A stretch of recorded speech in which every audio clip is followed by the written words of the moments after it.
एक बार एक बाप अपने बच्चे को लेकर घर जा रहा था। घर जाने के दो रास्ते थे। एक रास्ता मेले की तरफ होकर गुजरता था तो दूसरा रास्ता सीधा घर की तरफ जाता था।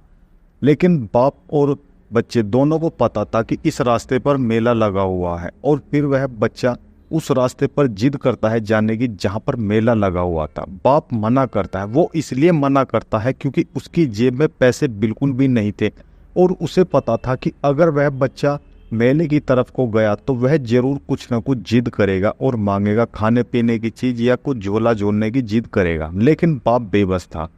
बच्चा जिद करने लगा और बाप हार गया। बाप फिर उसको उसी रास्ते से लेके जाने लगा जहां पर मेला लगा हुआ था। दोनों खुशी खुशी साथ जा रहे थे, लेकिन बच्चा जैसे ही वहां पर बच्चों को झूलते हुए देख रहा था और अच्छे अच्छे खाने पीने की जो चीजें वहां पर बिक रही थी, वह देखकर बच्चा जिद करने लगा कि पापा मुझे झूलना है, पापा मुझे पैसे दो, पापा मुझे ये चीज खानी है, मुझे ये खाना है, मुझे ये खाना है।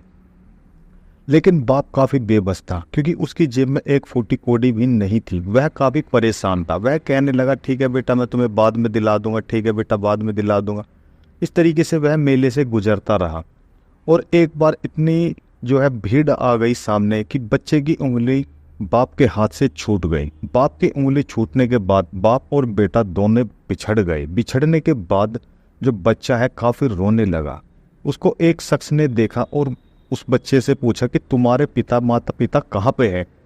उसने कहा कि वह खो गए, और वह रोने लगा ये बताकर। यही देखकर सब वहां पर भीड़ इकट्ठा होने लगी कि इस बच्चे को क्या हुआ है। उधर बाप अपने बच्चे को पागलों की तरह खोज रहा था, और बच्चा भी बहुत बुरी तरीके से रोने लगा। और जो वहां पर मेले में काफी लोग थे, वह उस बच्चे को चुप कराने के लिए अच्छे अच्छे खिलौने लाकर देने लगे, अच्छे अच्छे खाने पीने की चीजें लाकर देने लगे, और कहने लगे कि बेटा लो, तुम ये खा लो, ये पी लो, चलो बेटा हम तुम्हें झुला देते हैं, लेकिन तुम चुप हो जाओ। लेकिन वह बच्चा बिल्कुल भी चुप नहीं हो रहा था, और यह माजरा काफी देर तक चलता रहा।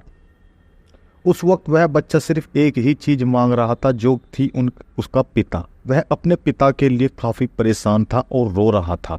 दोस्तों, यही हमारी असल जिंदगी है। जब तक हमारे पास हमारे पिता है, हमारे माँ बाप है, हम उनकी जीते जी कदर नहीं करते हैं। हम सोचते हैं कि हमें ये दिला दो, हमें ये दिला दो।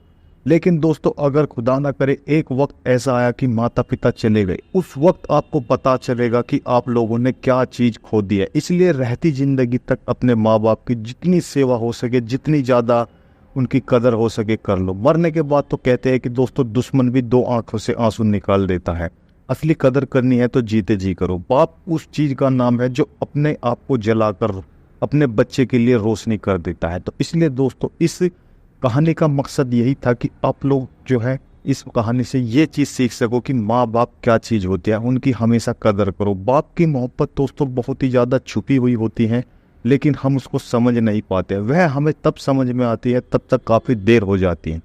इसलिए दोस्तों, अपने माँ बाप की रहते जिंदगी तक कदर करो, और हो सके उनकी ज्यादा से ज्यादा इज्जत करे, मोहब्बत करे, उनको ज्यादा से ज्यादा टाइम दे, इससे पहले कि सबका टाइम आ जाए। खुदा हाफिज दोस्तों।